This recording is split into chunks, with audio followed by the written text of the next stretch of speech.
Welcome to Your College Bound Kid, a podcast for parents, college counselors, students, and anyone who wants a weekly deep dive into the world of college admissions. My name is Vince, and I've been doing admissions since 1989 and college counseling since 1998 in California. I'm Lisa, and I'm a clinical psychologist and college counselor. I have a daughter in college, a daughter in high school, and a son in middle school. After 30 years in Chicago, we recently moved to North Carolina. My name is Mark. I'm a college coach in Atlanta and the parent of two daughters. Karis, a graduate of Davidson College, and she is the founder of the Spanish tutoring company, SpanishHelpToday.com. And Joy is a wellness coach at the Keenan Flagler Business School at the University of North Carolina, Chapel Hill. And I'm so blessed to be able to work alongside both my beautiful daughters at School Match for You, a college counseling firm that I founded in 2010. This week in the news, Julia and I continue our conversation about the Jeff Selingo article in New York Magazine entitled, "The New Trick Families Are Using to Lower Tuition." And that's part 2 of 2. Our roundtable is back, and we will be taking several questions sent in from listeners about the Common Application. And for our interview, it'll be the second and final part of my interview with Matt Carpenter. And that interview is on how to use College Aid Pro to figure out how much a college is going to ask you to pay. And for our spotlight, it'll be part 2 of 3 of my interview with the director of admission at Beloit College, Martha Stolze. And that interview is on Beloit College. And friends, there's still time to sign up for a couple webinars that we have coming up. We've got one on July 16th. And we're talking 5 days from now. And that's on how colleges make decisions for homeschool students. And then Matthew Carpenter, are you hearing from in this interview, will also be answering all your questions about paying for college. Now, I did make a mistake. I said on last week's episode, make sure you share your questions when you sign up, and we'll prioritize anybody who shares questions versus those who put questions in the chat box. I'm still learning our new webinar format. So in the old Zoom format, we used Google Docs and we captured all that stuff ahead of time. We're not going to be able to do that. But I'd say just get there early and immediately put your questions into chat, and we'll start at the top and work our way down. The first half an hour will be on questions about paying for college. The second half an hour will be on just how does College Aid Pro help you to understand how much a college is going to ask you to pay. So we hope you'll join us for those 2 webinars. I will say this week I lined up a really good webinar we'll be having later in the fall with a scholarship specialist who won 21 external or outside scholarships herself. Her name is Carlin Green, and I met her through one of my clients who worked with her, and she helped her win 11. So if you want to learn how do you win outside scholarships from civic organizations, corporations, foundations, philanthropists, churches, religious organizations, that's going to be on October webinar. And so we'll have more details in the near future. But we'll now transition to my conversation with Julia about the Jeffrey Selingo article. You're talking about people's money, off of whether you want to call it prestige or you want to call it doing what they ultimately think would be the best thing for their kid, all things equal. Both things they care about tremendously, and they're like it's like you got this tug of war going on between the two. And both sides are really, really strong. And so there's a voice in their ear saying, I'm a fool to pay all this money. And then there's another voice in their ear that's saying, but it's your kids. Like, you got one shot at this. And it just goes back and forth, back and forth. And you can see when you're talking to families a lot, just the angst and trepidation and consternation that this dilemma faces them, but they're faced with. But increasingly, more and more people are saying, I'm out. And that's one of the reasons that you're seeing a resurgence in flagship schools and honors colleges. And immediately you start at a way lower sticker price.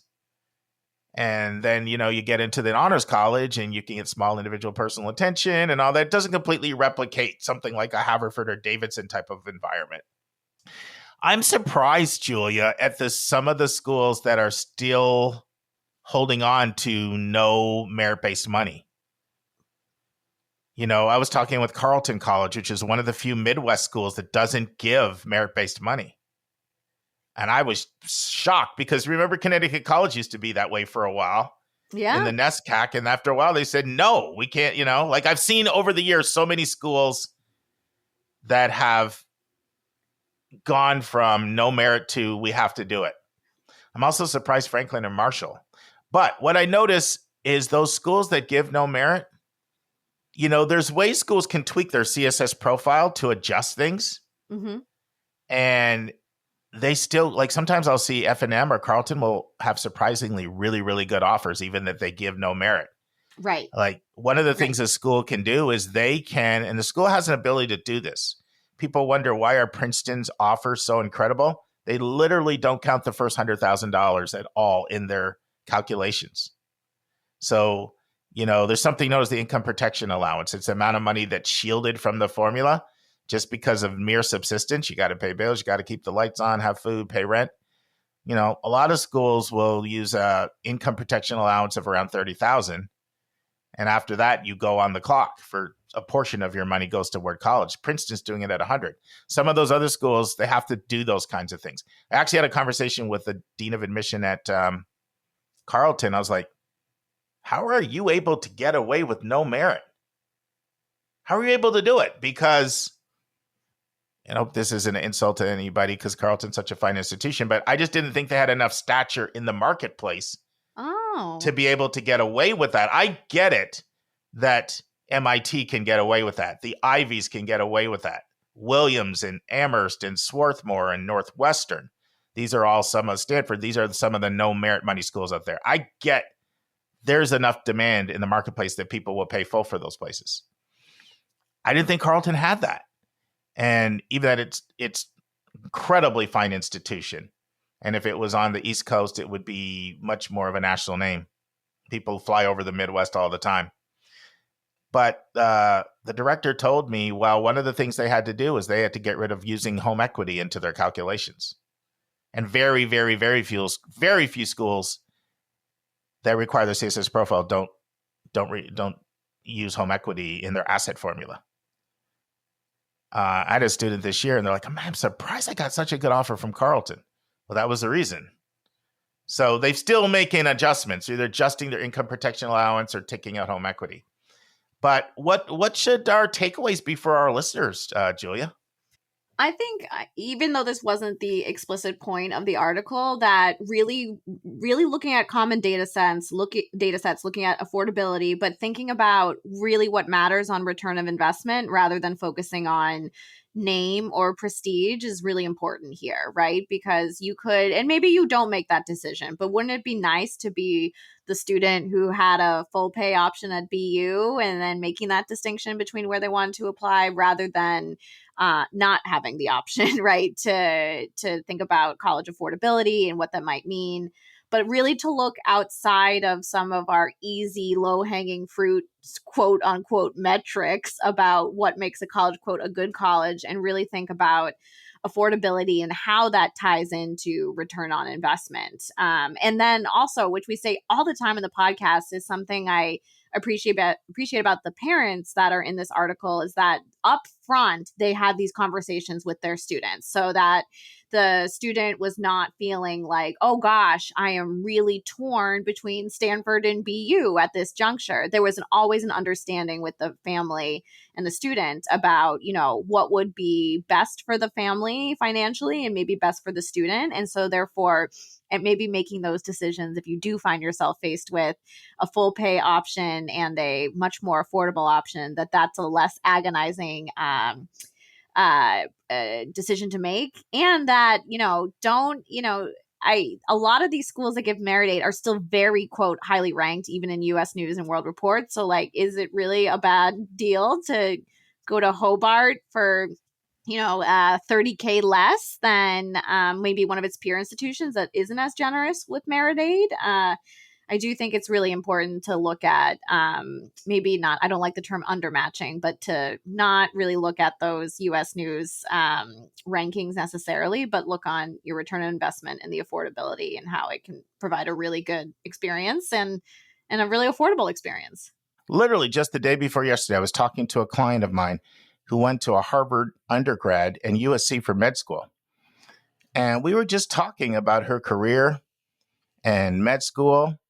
And she said, Mark, please tell all of your clients not to make the mistake that I made. She said, I should have gone to a public med school.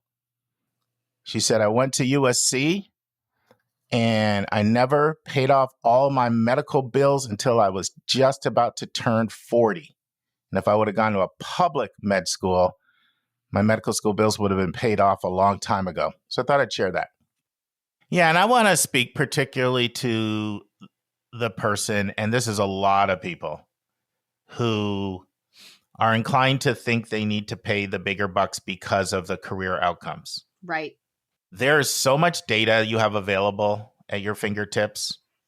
You should be looking at the school's institutional research page and looking at, oftentimes they'll publish a lot of data there. You can go to College Scorecard, and look at their data and other places as well. And you can see really, really strong outcomes data. And for the person that's concerned with, I want to know my student's going to get a job and is going to be positioned well for the future. For one, you can have so many of your concerns allayed by doing that.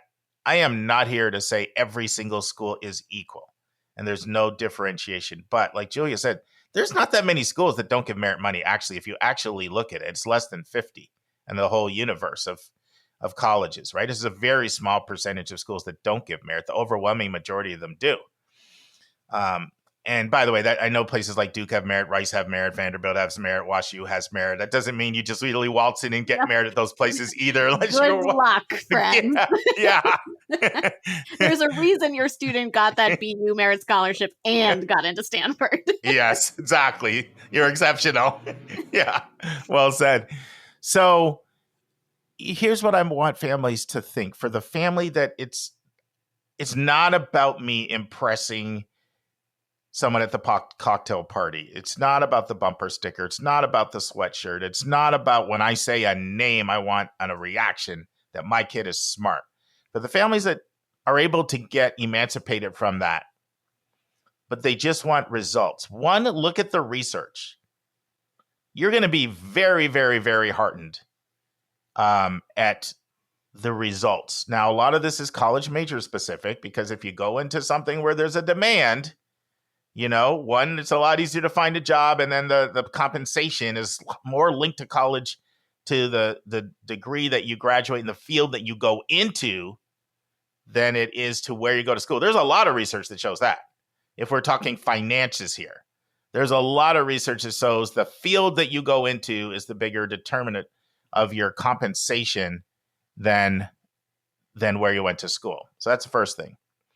But the second thing I want to say is, if you can delay your gratification, because right now, let's say you are in circles where people put their nose up if you don't go to certain schools. And that definitely happens. That happens. And it can happen from lots of sources. I've had moms tell me that my mother's going to have a problem with this school. Oh, yeah. Like grandparent pressure. Yes. That happened to me twice this year. So I get it. But if you can delay that gratification, wait to see in 5 and 10 years. Wait to see how things change when your student is gainfully employed, hopefully doing something they enjoy, and you didn't break the bank. I'm going to do something, Julia, and it just popped in my head, but I'm going to do it. I played a speak pipe response from a listener, and I didn't play it that long ago. It was only about 2 months ago, where the mom talked about facing this pressure and rejecting all of that and staying in her budget Not for one student, but for two. Nice. And now where they are and how she's so glad she never caved to that pressure. And I'm going to play that for our listeners to hear right now, because I think it's even more powerful than you and me talking about it. Here's somebody who rejected that. And I think that, more and more colleges are going to, so I'll play that now. Hi, Mark and everyone on the podcast team. This is Beth, a loyal member of your listening family, and this is a big thank you message. I started listening to the podcast in 2018 or 2019. My son, a high school junior, was a typical standard strong student. At the time, though, I thought he was off the charts. He had taken over 10 AP courses. He was one of the top students in his enormous high school. He had over a 1550 on his SATs, and he was very involved in extracurriculars. He worked crazy hard because he wanted to get into what I call a fancy school. I wanted him to realize his dreams and get rewarded for all the hard work he had done. However, I was very concerned about money. We were an 80th percentile family. The FAFSA and fancy school net price calculators told us that we were expected to pay about $45,000 a year. We had $25,000 per year saved for each of our kids. Because of cost, I would not let my son apply early decision anywhere. At the end of the day, he got into a handful of state schools. He was not happy. I have several friends that did use the early decision option. Seeing their kids get into the fancy schools that my son hoped for made me feel like a bad parent. I was second-guessing my decision to eliminate the early decision option. Now my son is good. He went to the state school for engineering and graduated last year. He is now in a PhD program. He got a full ride at a very strong university that's giving him amazing opportunities. Your podcast helped me when I didn't know who to brainstorm with about all this. Your podcast also helped us consider a wider range of schools, particularly for our daughter, who graduated from high school 2 years after our son. She was also a standard strong student. Your college spotlight on UAB caught my attention. She was interested in nursing, and we wanted a direct admit program that we could afford. She will graduate from UAB with a degree in nursing soon. At the end of it all, we have money left over in their 529 accounts. I can't believe it. And I can't tell you the feeling of relief to know that both kids got the education they needed at a cost that we could afford, and they both enjoyed their college experience. I still never miss an episode. Thanks for all you do. I predict more and more colleges are going to have to change. More and more schools that either are saying no merit are going to have to give merit. Yep. Or they're going to have to do things like adjust their income protection allowance and shield more money. Agreed. There will always be schools that can charge top dollar. There's enough wealthy people out there that, if Harvard went to $200K right now, there'd be plenty of people that would line up to pay it. There are enough people who would like that because to them, it shows the world they're successful. I was listening to this guy I listen to on YouTube sometimes when it comes to investing. And he said, man, I want a Ferrari. He said, because a Ferrari is important because they only make $13,000 a year. So just driving a Ferrari, it makes a statement to the world. It says, I'm successful. Now, the Monza SP1 and the Monza SP2, which each cost $1.8 million, that's a lot of money. So if people are hankering to drop $1.8 million to send a message to the world that they're successful, there are plenty of people out there that would be happy to drop $200,000 to send a message to the world that they're successful. I can drop $200,000 for college. That's just not 99.99% of us. But that's a short list of names. And what I want people to do is to not feel guilty, to not feel like you're not being the best parent. Right. I'll use this example with my families I work with in Atlanta. We've got a place here called Buckhead, which Julia knows very well, wealthier section of the town. And I often say to them, would you drive into Buckhead with your kid, take them into Tuxedo Park, which is the most exclusive neighborhood in Buckhead and in all of Georgia? You see the $10 million houses there. And would you say, pick out any house here and I'll get it for you? Right. Well, if you wouldn't say that for your kid for housing, why do you feel like you're not being a good parent if you don't feel like you have to pay whatever price for them or you're not being a good parent? Mm-hmm. It's just a bunch of malarkey. Yeah, that's a great analogy. I try. I learned when I used to be a preacher in the 90s that an emotional argument beats a logical one every time. Mm. And in sales, I was in sales for 6 years, the same thing. An emotional argument beats a logical one anytime. So it's just being able to think of one, So hopefully that works. All right, listeners. Go ahead, Julia. What are you going to say? Sorry, just to add to that, I think something I talk about with parents who are also feeling like, oh, well, the better name would mean that there's better outcomes for my student. Like if I've got Stanford on there, they're going to, if they apply for a job, it goes to the top of the pile. Research is actually showing, particularly with low income first generation students, Black and Latinx students, that even the ones that do go to an Ivy League or a name brand U, that they're seeing negligible differences in economic mobility. And that actually the students who start out with the least amount of resources will gain more resources and more money in a job if they go to like a minority serving institution that might be like San Diego State, right? So I use that example. Maybe that's not you, but I use that example to show that it really isn't the name that is carrying people towards success. A lot of the folks that already end up at Harvard are the people that would pay $200,000 a year. And they were already going to have that set for them for life anyways, before whether or not they went there. So I just think it's really important that, and I do think you're being a good parent if you can actually reframe your thinking that way, because you're also teaching your child how to find real value and place real value on their worth and their intellect and their interests, rather than these silly metrics that are really rooted in mostly capitalism and white supremacy. So I think it's really important that people try to it's a total psychological mind shift and reframe, but it's important, I think, that people try it. Yeah, I mean, let's talk about what does matter. There are certain things that do matter, and inculcate these things in your kids. Let's start with people skills. Like people skills are so highly correlated to your job success.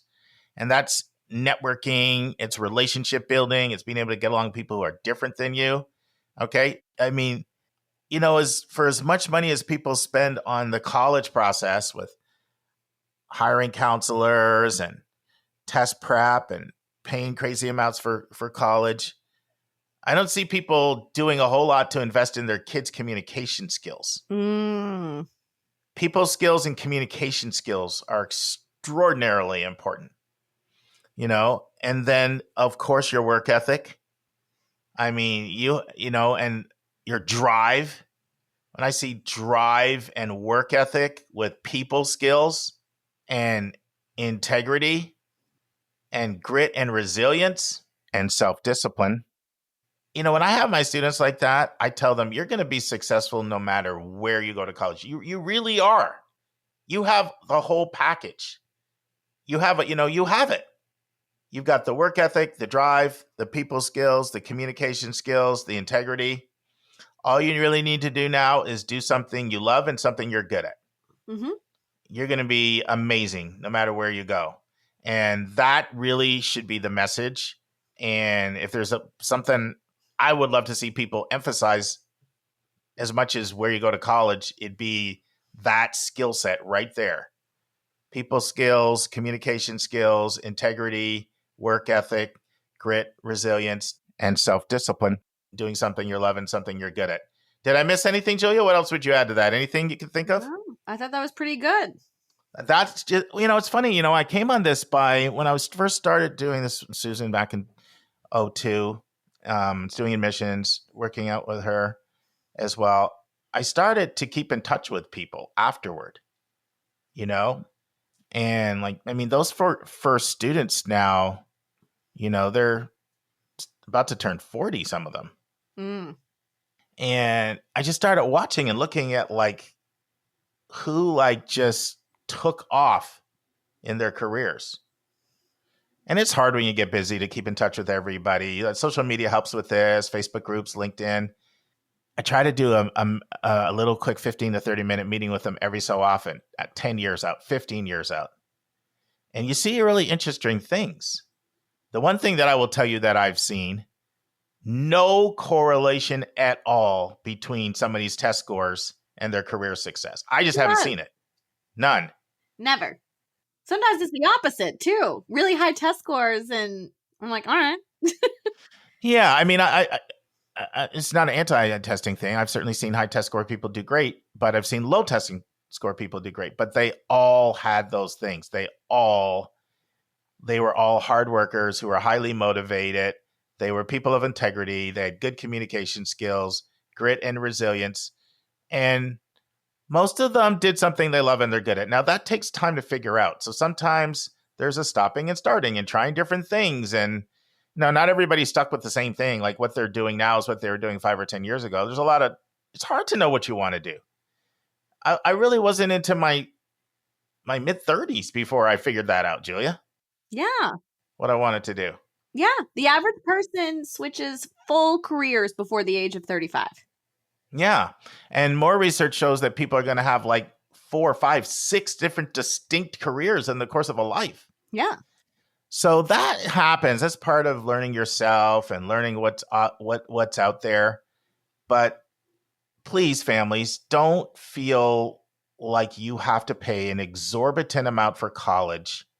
And that if you don't do it, you're doing a disservice to your kid and you're reducing their options for their career. Mm-hmm. It's just not true, So hopefully this was helpful. Thank you, Mo, for sending this article in. Thank you, Jeff Selingo, for writing it. See you next time, Julia. See you. And now it's time for a question from one of our listeners.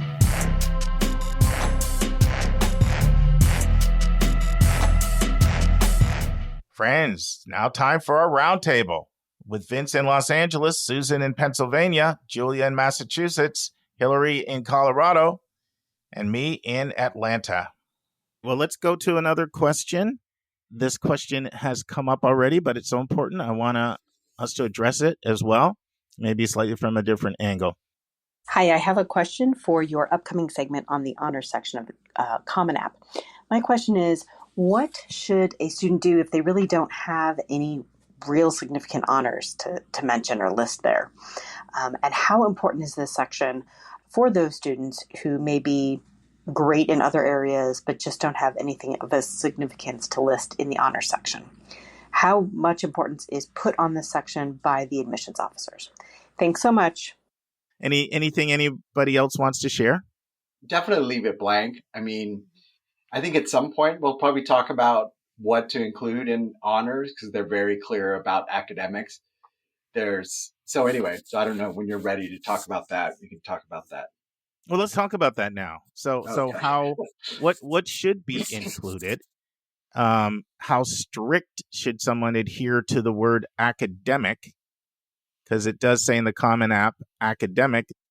I would say, it's interesting because the Common Application honor section is different from the University of California.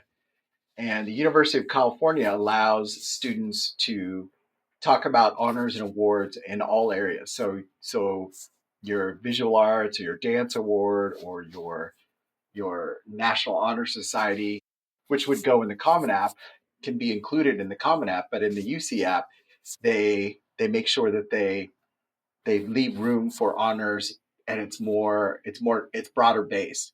And students have, and this is one of the things I like about the UC app, is that they give you 250 characters to describe how you receive the award, and then 350 characters about how you or what the award is. Actually, it's the opposite. Sorry, 250 about what is the criteria for the award, and 350 for what you did to win that award.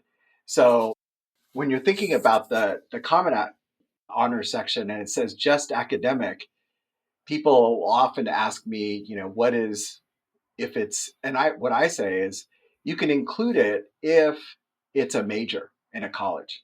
So, and that, so people, that theater award, if you're, that's a major in college, your art award, sports management, if you have something, and it pertains particularly to what you might want to study, then I think you can put that in the academic section. And typically the awards that a lot of you'll see in the honor section, you'll see Honor Society and Cum Laude Society and National Merit Scholar. And these are all awards that either come from the high school or they're national awards. But I would say that when trying to decide where to put it, if it's not an academic award, then you need to figure out, and that's why in the activity section, you have the space where it says position and then organization and then description. It gives you the space, if you have awards that are not academic, that you can list those awards in those spaces. Well, let's just answer a couple questions. One, and Hillary, I'll let you start with this. How do you read this section? How important is this section, first of all, in your overall evaluation of a student?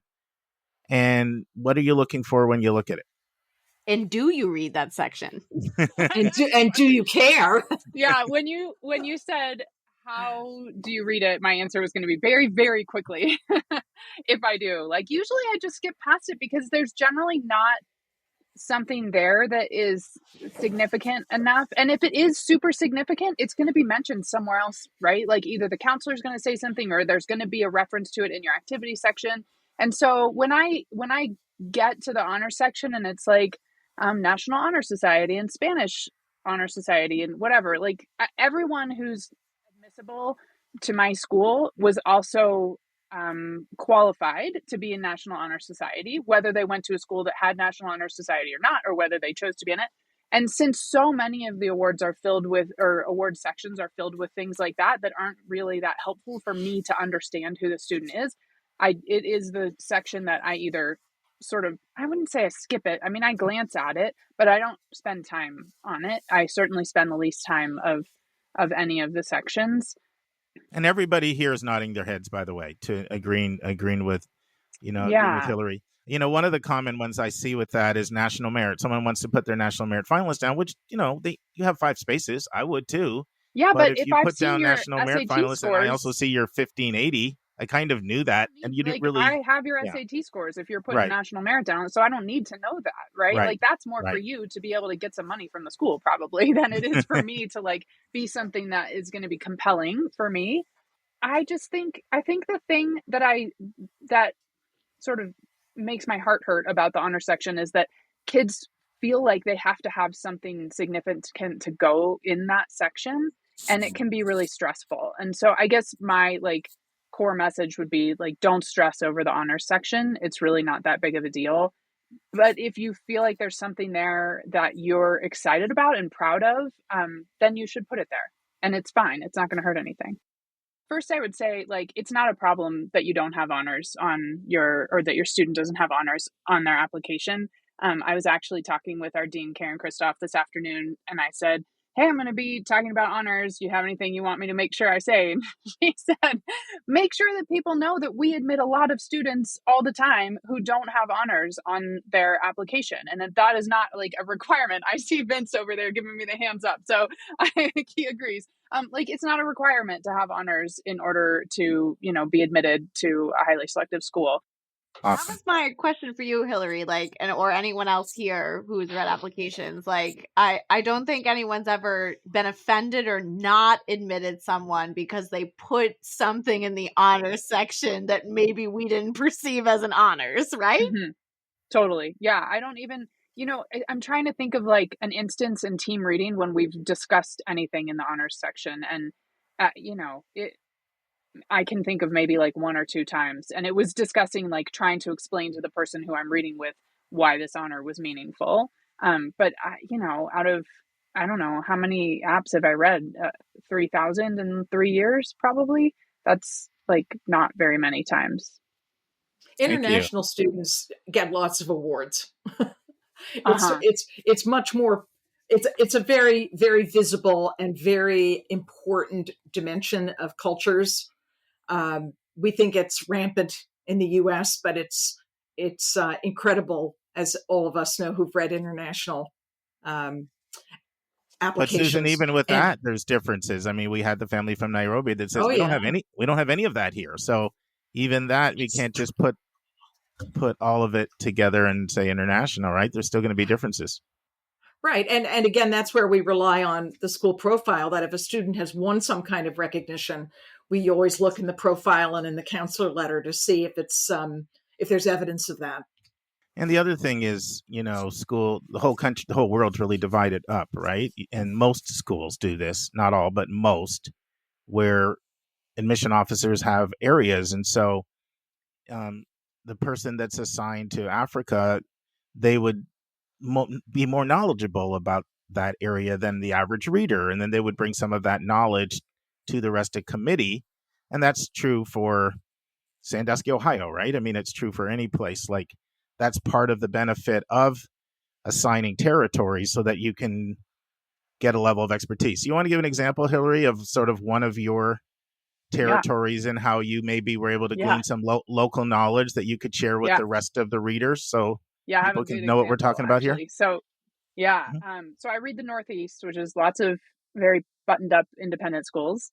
And then I read the Western Slope of Colorado, which is ranchers and big mountain skiers and fly fishers and those kinds of things. And this year I was actually reading with a faculty member, which is super fun. And we had a student from the Western Slope who is a world champion in cowboy action shooting.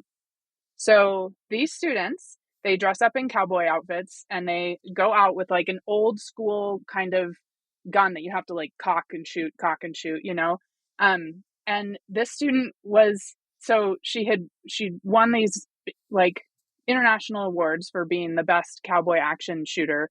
And then she also had won an award for her research in neuroplasticity. And like, wow, like the cowboy action shooting really fits in on the Western Slope, although I'd never heard of it before. The neuroplasticity research award did not fit in. Like, I've never heard of anyone on the Western Slope doing that specific kind of research. So super interesting student, really gave the person I was reading with, the faculty member who had never read before, really helped him understand what the culture of the Western Slope is like. Like, it's very much Old West, and that was something that caught my eye when I was reading the awards section. Like, that's not a normal thing to see. And we actually went to YouTube to find a video of someone doing cowboy action shooting because we didn't have any context for understanding what that is. So like those kinds of things that really help you understand the student and are significant to the identity of the student, where she's a scientist and also she loves to shoot guns. Like, those are fun things to read about for a student like that. And that's when the honors section can be really helpful for understanding a student. That's awesome. And now this week's interview with a special guest.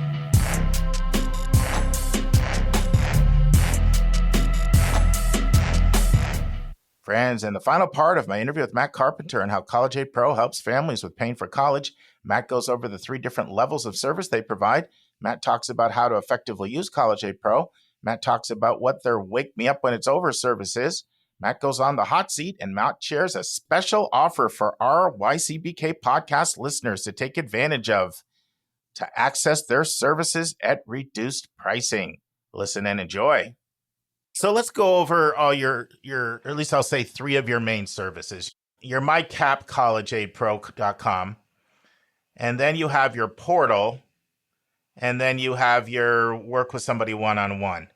So I started noticing not too long ago that you guys have one of the best aid award comparison tools out there.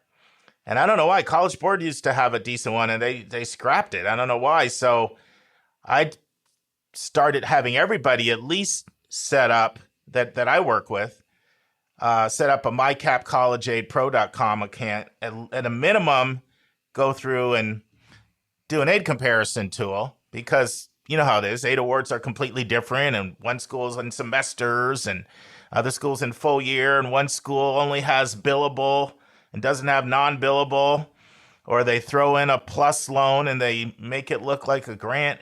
So all the different things that happen. So that standardized things. But let's first start with what somebody would get with your basic free account. Yeah, so I mean, look, we broadly bucket people, and people I think bucket themselves of like, look, I'm only going to take advantage of free resources. You know who you are, right? Great, come to us, please. Set up your free account. You can put 3 colleges in there, find out exactly what they're going to cost you, right, before you apply. When you do get accepted, upload those awards. You can upload as many as you want. We'll translate them, and then we'll at least tell you at those 3 colleges that you put in there initially, did you get a good deal, right? Obviously, assuming you got accepted. You know, Mark, we do a ton of content, right? We have a private Facebook group, Paying for College, that is moderated by our experts. We're really, really active in there. So I'm proud of the free resources that we offer. And talk about your webinars too. Yeah, that's right. A ton of webinars, right? We're doing usually a couple a week, again, by experts in front of the room. We try to be really interactive. We get to as many questions as we can. We usually get to about 150 questions in the Q&A. We always have at least 2 people talking. So whoever's not talking, they're living in that Q&A, right? So again, we don't get to every question every night, of course, but we get to a lot, right? The next kind of level up there is, and again, my next kind of 2 buckets, there's the DIYers and there's the non-DIYers. If you are a DIYer, right, I describe it again, you at least use TurboTax, okay? So use TurboTax here. We have it. We have the TurboTax for college. It's $149 for the year, and again, we're going to talk about a coupon code before we jump here for all the folks in your ecosystem, Mark, but it's $149 for the year. You can put in unlimited amount of colleges, right? So you have a portal, and this is something that we're including for all of our clients, silver, gold, or platinum clients. I'm extremely excited about it, and hopefully every listener who we're working with knows about it because we've reached out to you about it.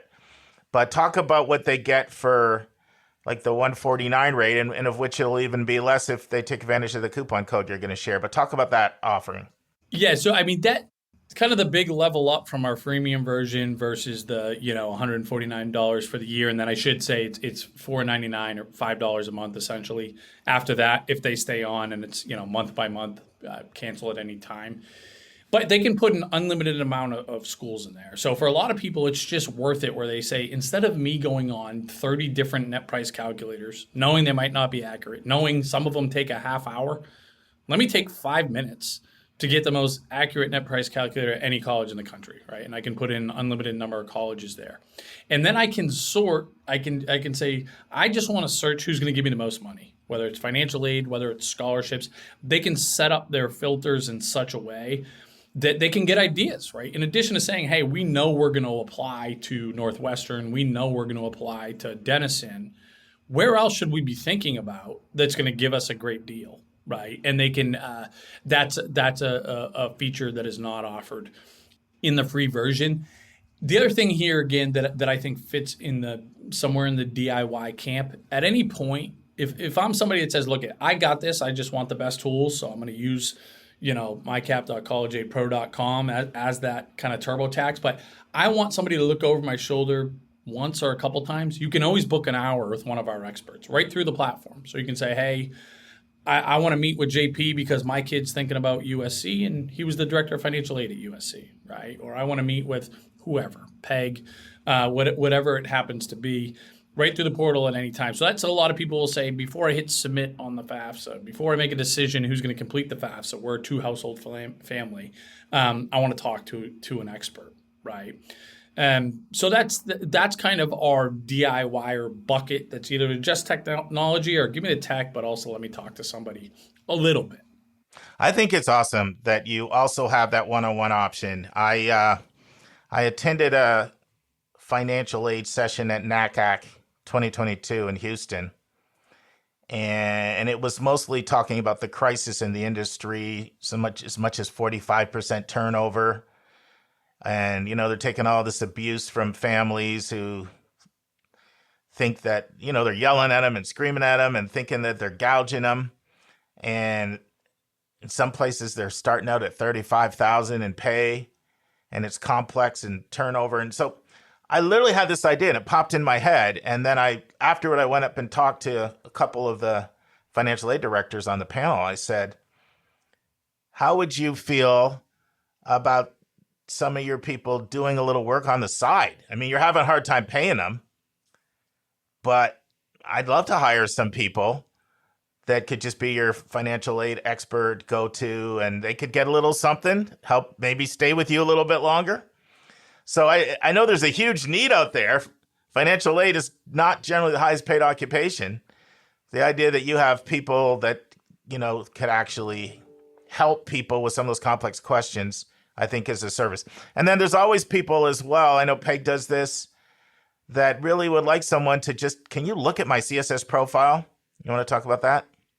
Yeah, I mean, our most kind of comprehensive service is that they, again, we call it our wake me up when it's over services, where these families that are just like, I want somebody to take over for me. I don't have the time, I don't have the expertise. There's too much at stake here, or maybe I have those things, but I want to maximize my odds to get the best deal possible, and I see the ROI at the end of the tunnel here, right? And so that's where you get matched up with one of our experts that will ultimately take over from beginning to end. I mean, I think there's a lot of comp to what you guys do, Mark, but for us, it's on the financial side, right? Where we're just, again, we do the FAFSA for you. We do the CSS profile for you. We get involved with negotiating with the colleges for more money, right? Appealing for more money.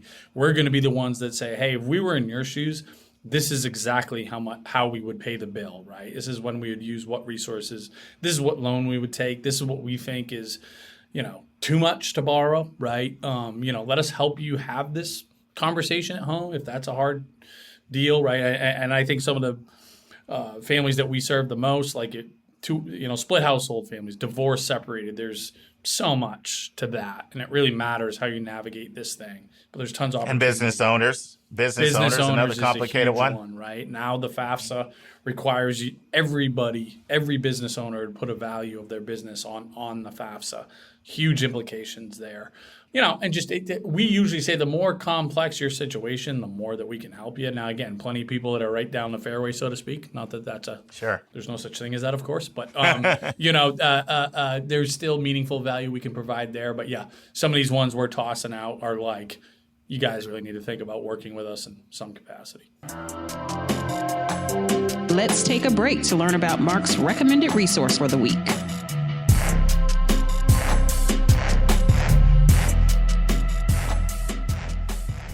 Friends, I have to give a shout out to Kathy from California. She's part of our listening family, and she sent in a fantastic resource that I've spent the better part of this morning actually looking at. It's called an AXS Companion, and it's produced by Oregon State University eCampus, as well as the Independent Educational Consultant Association, IECA, a lot of them from that Oregon area. And what it is it's a companion to the Common App. So the AXS Companion, it's a free open online resource designed by professional counselors to be used alongside your Common App as you work through the application. And what it does is it has these explanatory videos, it has helpful tips, it has a glossary of application terms, and links to the resources that are mentioned in the videos. It's one of the best resources that I feel we've had in a long time to help students with their actual application. Pretty much everybody's going to be doing a Common App. And so the goal of this AS Companion is to provide access and clarity to students as they apply with the Common App. And this is not a for-profit venture at all.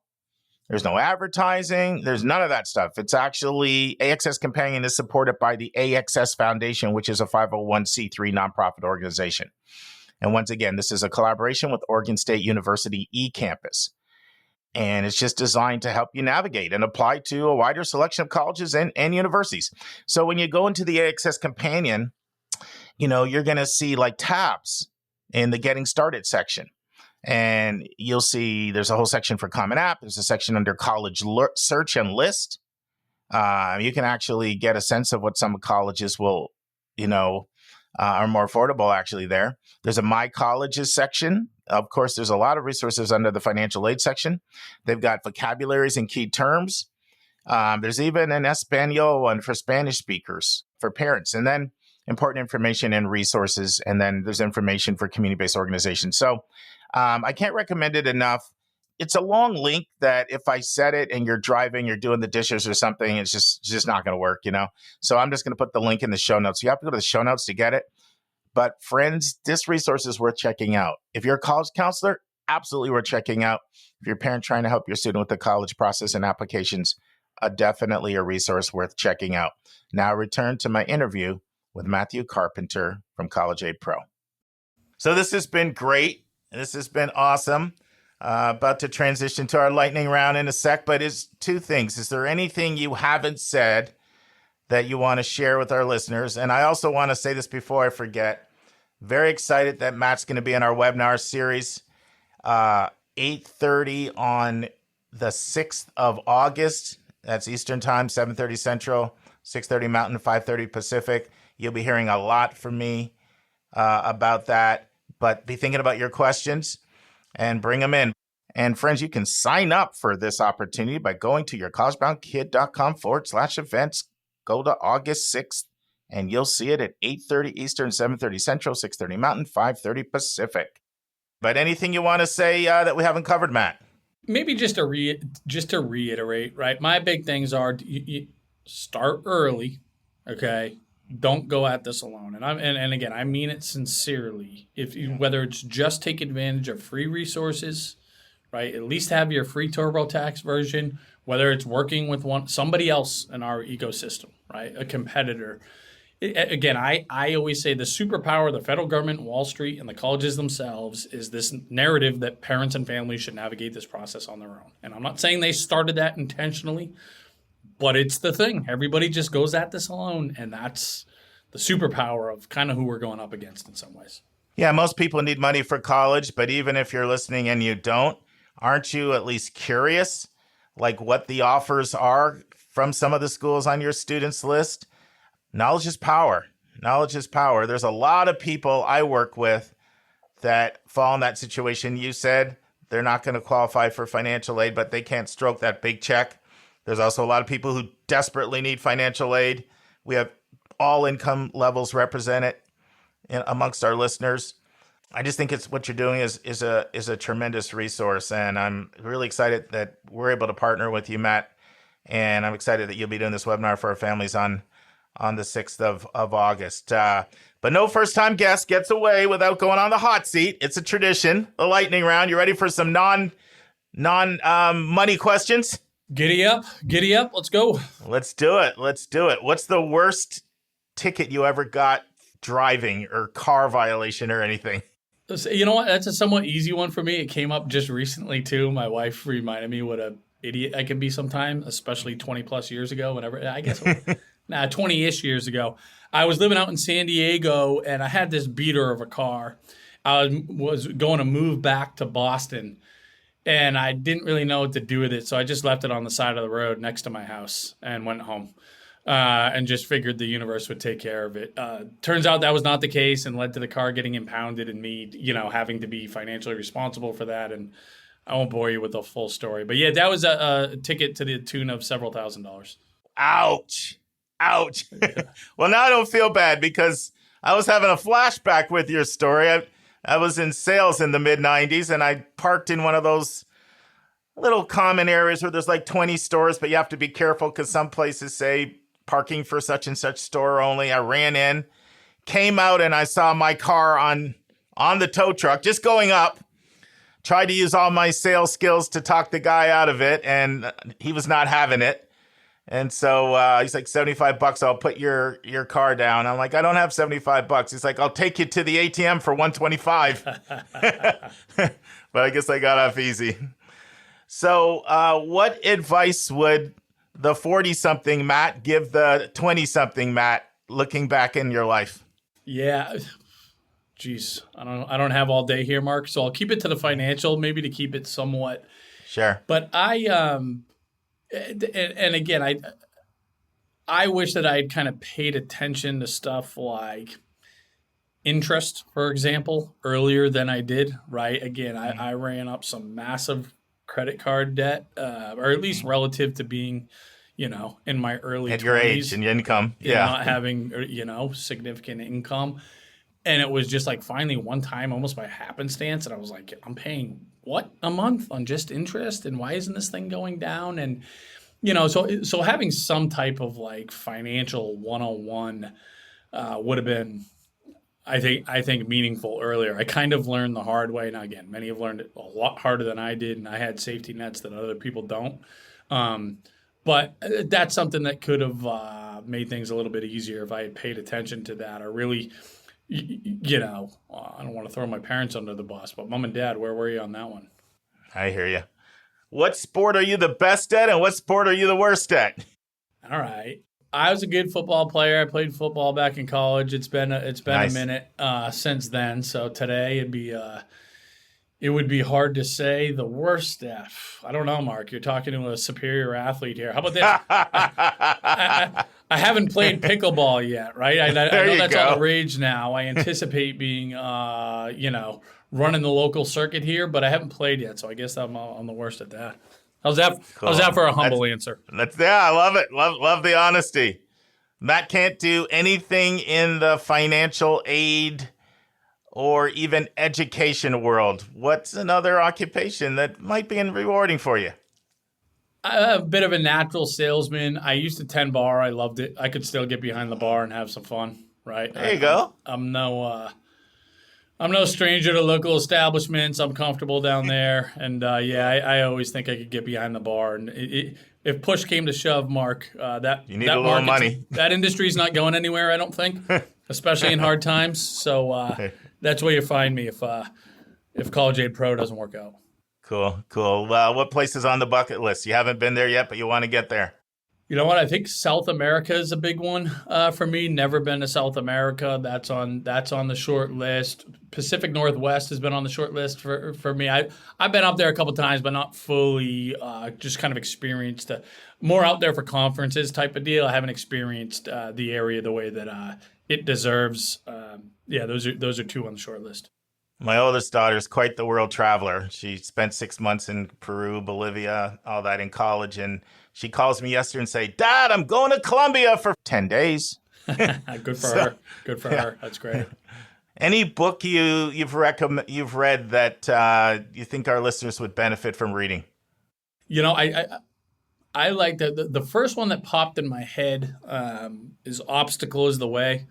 I don't know if you've ever heard of this. No, I haven't. Author. His name's Ryan Holiday. He's kind of like he's a younger guy, and he's but he's a really kind of a philosopher, and specifically Stoicism is his what he anchors to and since then I've kind of gone down that rabbit hole.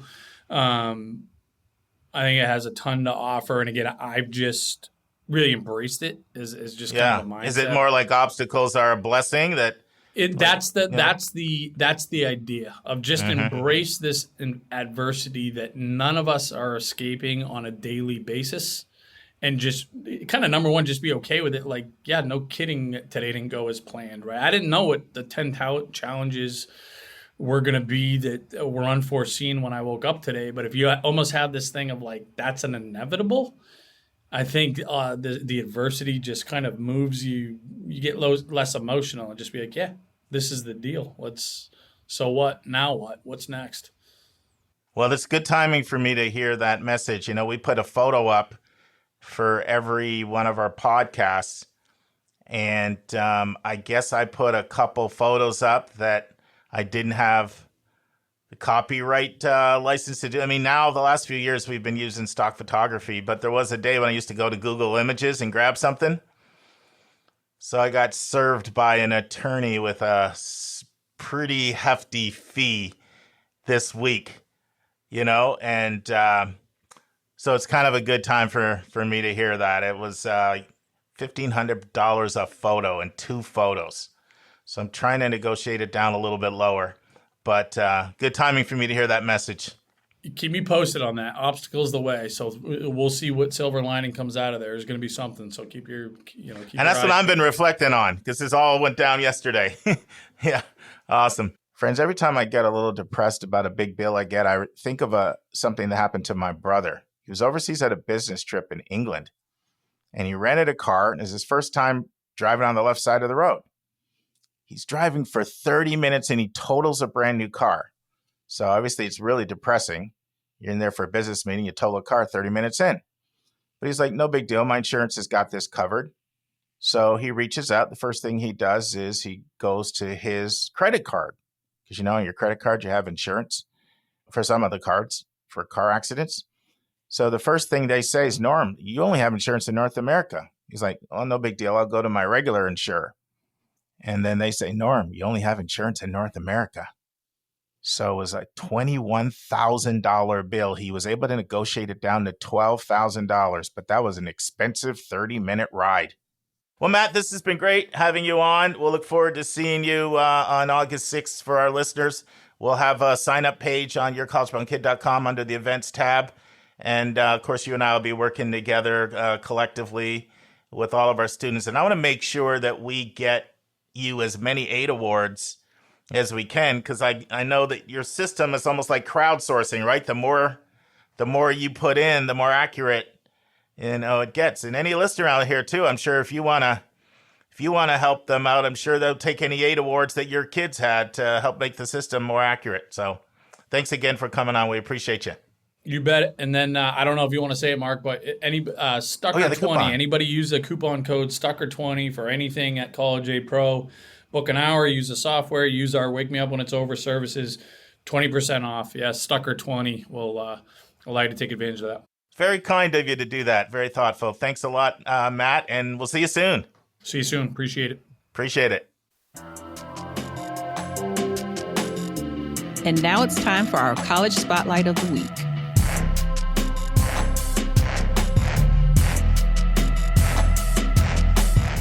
Friends, in part 2 of my interview with Martha Stolze, the director of admission at Beloit College in Beloit, Wisconsin, Martha talks about how Beloit supports neurodivergent students. Martha talks about how Beloit is handling the trifecta of challenges colleges are facing. Number 1, the war against college. Number 2, competitors to college. And number 3, the enrollment cliff, aka the birth dearth. Martha describes what life is like on the campus at Beloit. Martha tells us what Beloit's personality is. Martha tells us more about the town of Beloit, Wisconsin. And finally, Martha talks about what the admission office looks for in a student at Beloit College. Listen and enjoy. And my understanding is you have strong support for neurodivergent students. Can you comment on that? Sure. So, okay, here comes acronym number 2, our LEADS office, Learning Enrichment and Disability Support. So it's kind of 2 branches of the same office. So the learning enrichment side is different supports that are available on campus for any student, no matter what, right? So that's going to be things like, tutoring. Almost all of our introductory 100 level courses have an upper class student that's available as a tutor for those. It's things like our writing center on campus that's available for anyone. One of the things I love about Beloit that I honestly wish I had as a college student, we offer organizational tutoring for all students, right?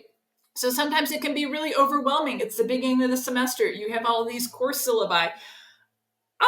What do you do, right? So our organizational tutors are, work with students to kind of break it down, get those calendars set up of like, okay, your paper's due here in November, but let's work backwards. When do you need to, have your rough draft done? When do you need to be starting your research, that sort of thing. So again, those are supports that are available for all students. And then the disability support is there for students that have an IEP or a 504 plan. It's students that, have had an official diagnosis of some sort. Any additional supports that they might need then would come through our disability support side of that same office. We really focus a lot on student advocacy, right? We want to be teaching those skills for the future. But we have, I think, again, because of that very relational aspect to our campus community here, the individual support, the personalization, I think our students that are neurodivergent really find that there's not only support, but a lot of empathy for them as well. And they feel very seen and very supported here on our campus. So I'm going to break the question asking rules and ask two at the same time. Okay. So the first is that a lot of small liberal arts and science, colleges are kind of under assault these days. All colleges, regional publics as well, from what I call the sort of the trifecta. There's the war on college. Is college worth the investment? All the competitors to college, right? Whether it's online, certificates, badges, different various programs out there. And then also the birth dearth, the enrollment cliff, right? I've been hearing about that for years now, right? During 07-09 global financial crisis, tough time, and people have less kids. I hear we're down to 1.6 kids per family now. And all that means less 18-year-olds. So the first part is sort of how does Beloit taking on those challenges? And then the second part is how do you answer when people say, what's the ROI? How are you going to help my kid get a job? So those are kind of the questions I had. Yeah. I combine them. So, yeah, I mean, obviously there are people who write entire books about this. So to try and condense it down into a conversation can be a challenge. But I think for me, you mentioned careers, and I think that is a big part of it. If you look at Beloit's history as an institution, we've been around since before Wisconsin was a state. That doesn't happen if you are stagnant and unwilling to change and evolve. And so I think one of the ways that it's not that Beloit, I wouldn't say we reinvent ourselves, because I think that's too drastic. But I think Beloit is very much an institution that says, how can we continue to be nimble? How can we continue to support our students and make sure that we are preparing them to go into the world and be productive citizens, right? So we do have a fair amount of, let me rephrase that, more than fair. I would say we've got a strong emphasis on career preparation as it fits within a liberal arts and sciences environment. So we're not afraid to talk about our students getting jobs. Yes, we're certainly going to have our students who go on to graduate programs and PhD programs, and that's awesome too. But I think just as many, if not more, of our students are looking to get, an entry-level job when they leave. So yes, they are going to need those things I talked about earlier that are part of a traditional liberal arts and sciences background, that are part of that colleges that change lives ethos of being a strong writer, strong communicator, somebody who's able to problem solve, think critically, work with people from a really wide variety of backgrounds. But we also have a strong focus on students doing practical hands-on learning.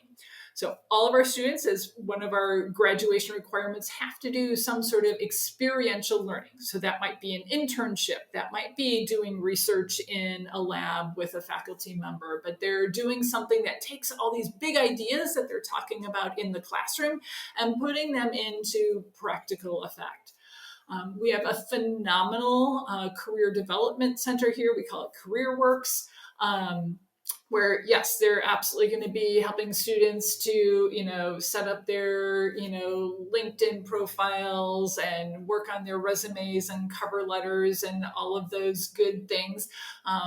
But then we also have a program called Impact Beloit, where we're working with companies and nonprofit organizations here within the city of Beloit that are looking for ways to basically have it be a win-win situation where our students are getting practical hands-on experience in these different companies and organizations here in the city.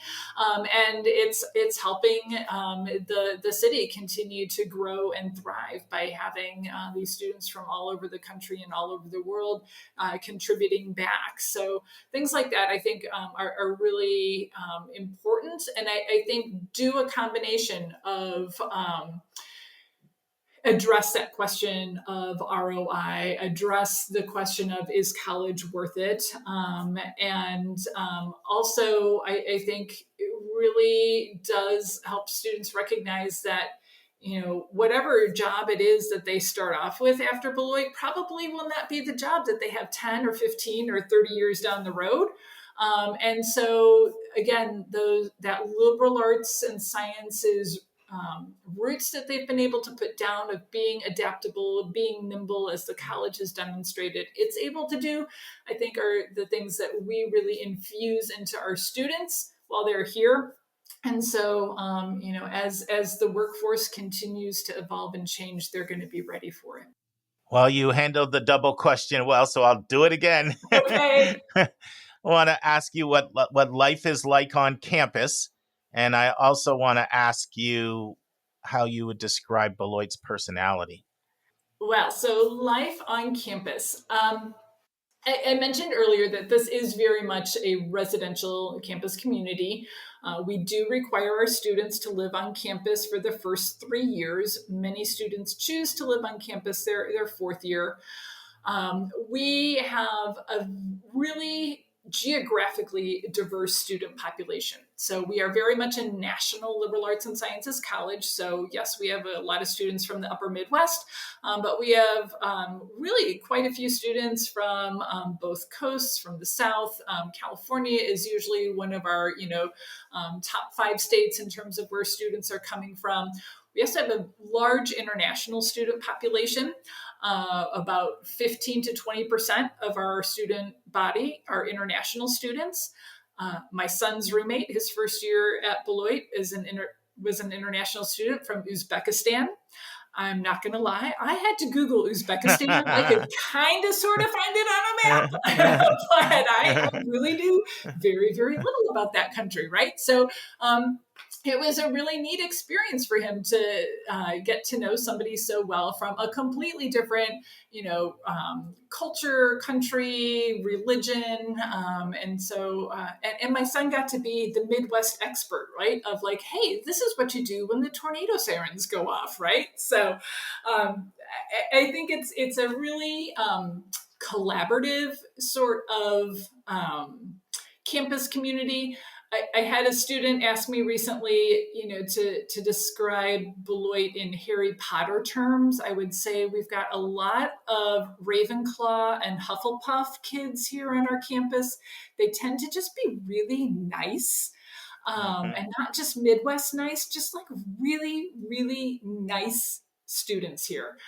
It's the sort of place where you don't have to have been doing something since you were 4 years old to try it out for the first time.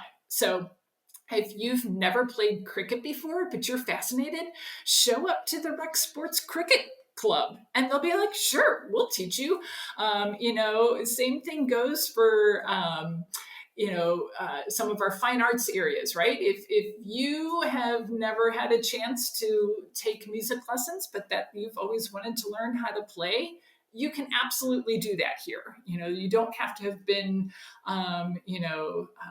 as I said, doing something since you were in preschool in order to give it a shot here. So our students tend to be involved in more than just one thing. I think that is also very much a part of being a smaller school, right? We need lots of students to be involved in lots of different things to keep us as vibrant as we are. So it is not unusual at all for you to ask a student here about, what student clubs or organizations they're involved in, and for them to list about 5 different things. And again, they tend to be pretty wide ranging. So our students tend to be pretty curious, a little adventurous, and not afraid to take a chance every now and then. What can you tell me about the city of Beloit? Yeah. So I mentioned I lived in the Chicago suburbs for about 25 years, and I will say that as a fairly recent transplant to Beloit, I am loving being in a smaller city. And in particular, the fact that I can now walk to work in less time than it took me to drive previously. So that is delightful.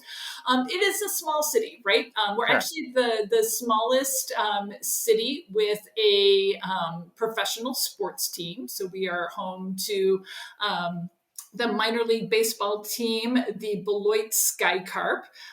They have a beautiful stadium right on the river. It's a lot of fun. There's a really cute historic downtown that is just 2 blocks from campus.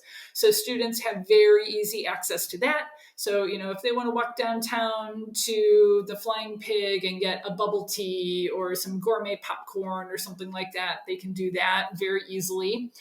We actually have 2 of our academic buildings in that historic downtown. Our Fine Arts Center, as well as our Center for Entrepreneurship, are both located downtown. So there's a lot of, student foot traffic and bike traffic on a regular basis back and forth between the 2.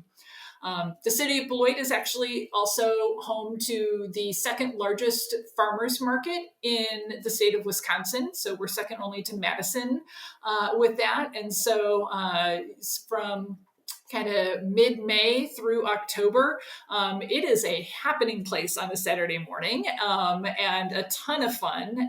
And so, there's, I often tell people there's not 5 sushi places to choose from, but there's a great sushi restaurant and there's a great burger joint and all those sorts of things. So it's a great little city. But as I mentioned earlier too, you have the larger places like Milwaukee, Madison, and Rockford that are a very easy drive.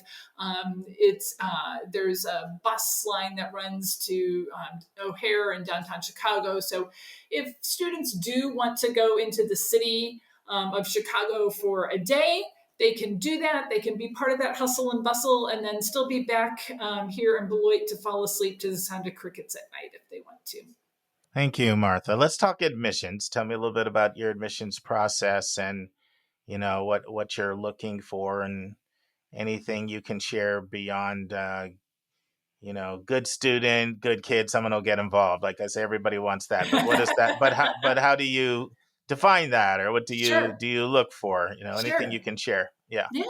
Well, first of all, I'll say that I think Beloit has done a great job in recent years, especially post-COVID, of really trying to break down admission barriers for students. So we've made optional things like letters of recommendation.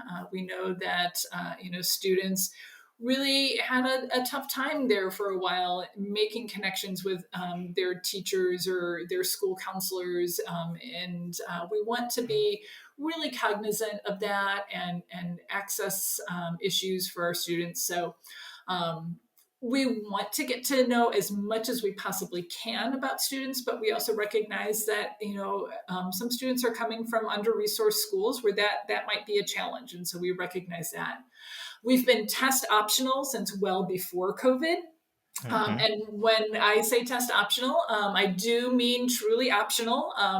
We're not going to ask a student to submit another essay or another 2 letters of recommendation or something like that if they apply test optional.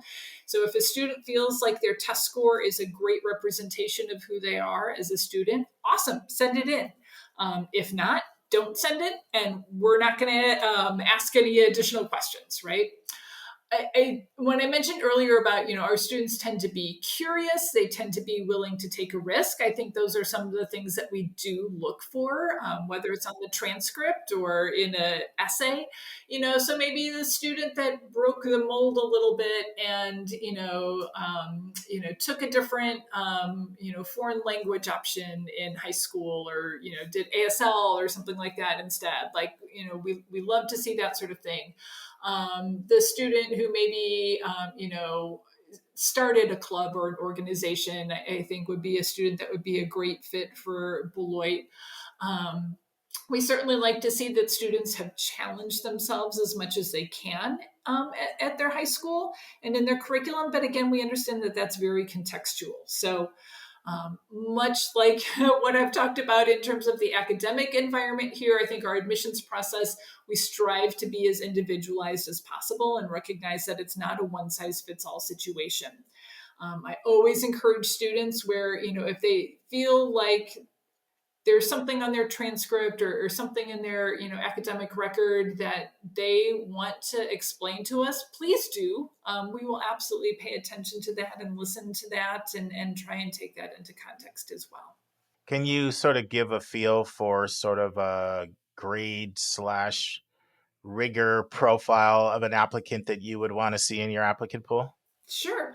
I would say we tend to attract those kind of like B+ A- students, right? Who took maybe a little bit of a risk and took that more challenging class. Maybe they didn't get an A in it, but that's okay, right?